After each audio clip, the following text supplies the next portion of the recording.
장기화되는 코로나19 사태로 우리나라는 물론 전 세계가 문명 대전환이라 부를 만큼 많은 변화를 경험하고 있습니다. 이런 상황에서 신앙인들과 이들을 양육하는 건강한 목회자 또 신학자 양성이 더욱 중요해지고 있는데요. 네, 오늘 뉴스 더보기 시간에는 포스트 코로나 시대를 준비하는 신학교육의 지향점에 관한 이야기 나누도록 하겠습니다. 스튜디오에 아세아연합신학대학교 한상화 교수 나오셨습니다. 교수님 안녕하십니까? 안녕하세요. 예, 반갑습니다, 교수님. 예, 지금 말씀드린 것처럼 전 분야에서 코로나19가 변화를 만들지 않은 것들이 없을 것 같습니다. 한국교회도 예외가 아닐 것 같은데요. 이 코로나19 사태가 한국교회에 미친 영향 어떤 게 있다고 보십니까? 네. 먼저 영향을 말씀드리기 전에 고통받고 있는 모든 분들과 또 그를 위해서 수고하시는 모든 분들에게 하나님의 인도하심과 위로하심이 있기를 간절히 바라는 마음입니다. 네. 한국교회에 코로나19가 아주 커다란 영향을 미쳤죠. 가장 우선적으로는 한국교회의 그 공공성에 대한 의식을 더욱더 고취시킨 그런 역할을 했다라고 봅니다. 처음에는 이단을 드러내고 하나님께서 그리고 또 교회의 취약한 부분들을 다 드러냄으로써 한국 교회가 어떻게 새롭게 변화해야 될지를 보여주는 그러한 아주 크신 하나님의 또 심판 가운데서도 은혜가 있었다 이렇게 생각할 수가 있겠고요.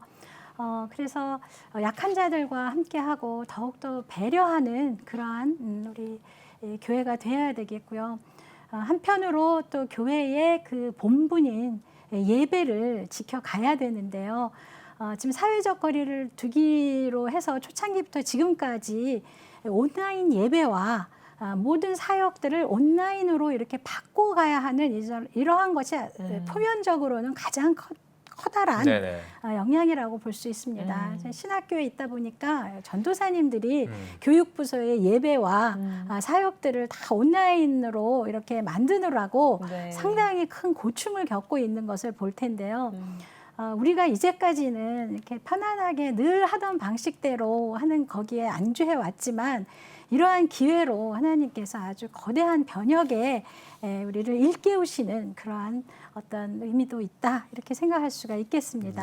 마지막으로 가장 더 중요한 거는 이 코로나19가 우리의 어떤 그 영적인 그러한 도전을 준다라고 생각을 합니다. 믿음의 진정성이 있는 자들은 이러한 가운데서도 신령과 진정으로 예배하고 공동체를 사모하고 이 위기를 더욱더 큰 기회로 삼는데 어떤 외형적인 그런 신앙에 머물렀던 사람들의 경우에 참 많은 부분 참 큰 시험의 기간이 되지 않을까 이런 생각을 합니다. 네.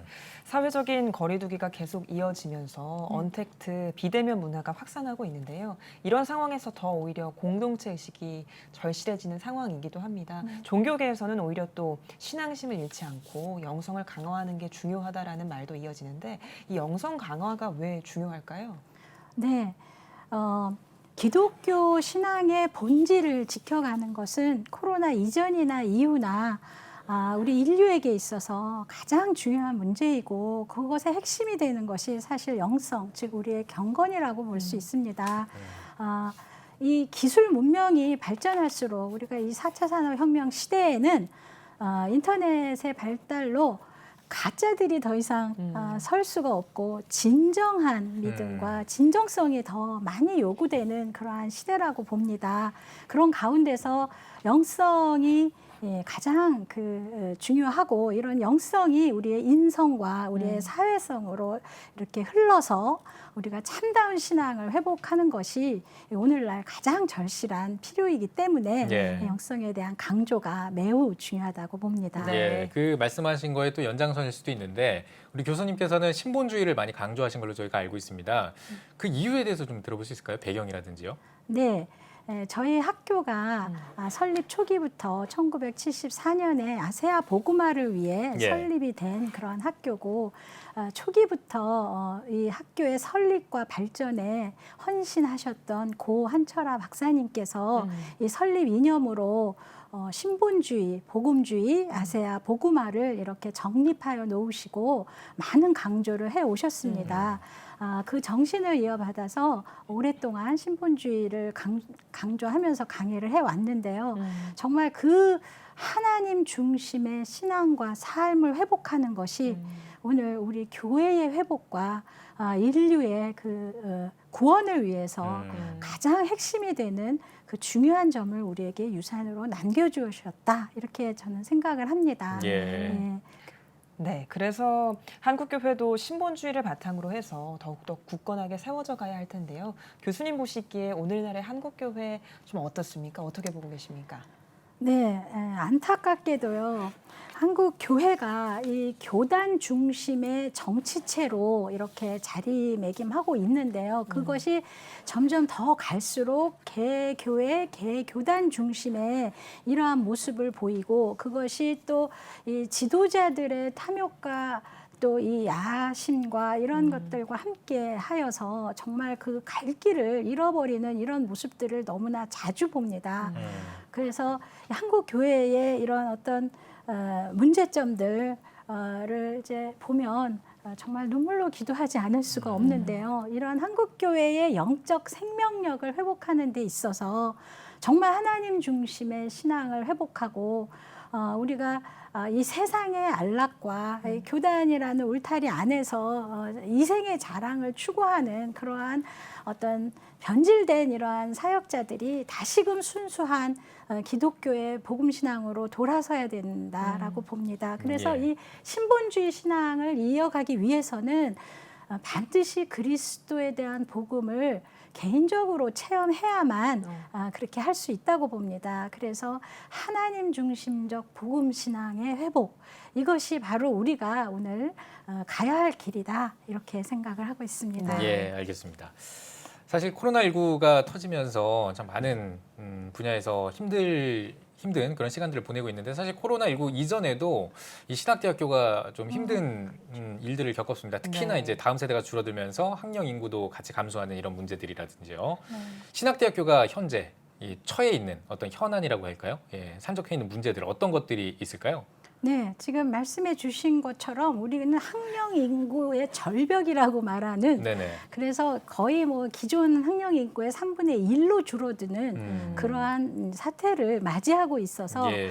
가장 크게 느껴지는 것은 신입생 충원율이 되고 있지 않습니다. 네. 그래서 그 재고를 위한 여러 가지 방안들을 강구하느라고 상당히 큰 그런 위기감을 가지고 있고요. 네. 그것과 아울러서 오는 것이 재정적 그 구조의 그 그렇겠죠. 안정화를 예. 위한 노력입니다. 예. 그래서 각 신학 대학마다 지금 이 위기에 대처하지 못하면 도태될 수밖에 없다는 이런 현실적인 문제로 말미암아서 상당히 위기감이 큽니다. 그런데 이 모든 위기를 헤쳐가기 위해서는 제가 생각하기에는 이런 현안들을 잘 해결해 가기 위해서 우선적으로 회복되어야 하는 것은 저는 비전이라고 봅니다. 학교의 건립 이념이 예전의 것을 그냥 앵무새처럼 되뇌인다고 해서 되는 것이 아니고 하나님께서 각 학교마다 기관마다 새로이 주시는 그러한 비전으로 가지고 이 모든 위기를 극복해 갈 수 있는 동력으로 삼을 때 오히려 이전보다 더 건강한 모습으로 더 알찬 모습으로 우리가 발전할 수 있는 위기를 기회로 바꿀 수 있는 그러한 시대가 될 수 있다고 봅니다. 네. 예.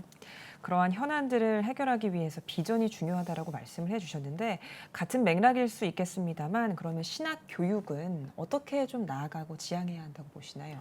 네, 신학 교육의 지향점을 이제 생각을 해 보았는데요. 우리가 오늘날 신학 교육의 형태가 바뀌어 가야 합니다. 온라인 교육을 더 많이 도입을 하고 네. 또 각종 그 교회에서 사역을 위한 이 미디어 사용 이것이 굉장히 절실하고 그래서 앞으로의 이 신학 교육의 형태들과 내용들이 많이 바뀌어야 하는 네. 그야말로 교육 혁신이 이루어져야 하는 이러한 시점에 있습니다.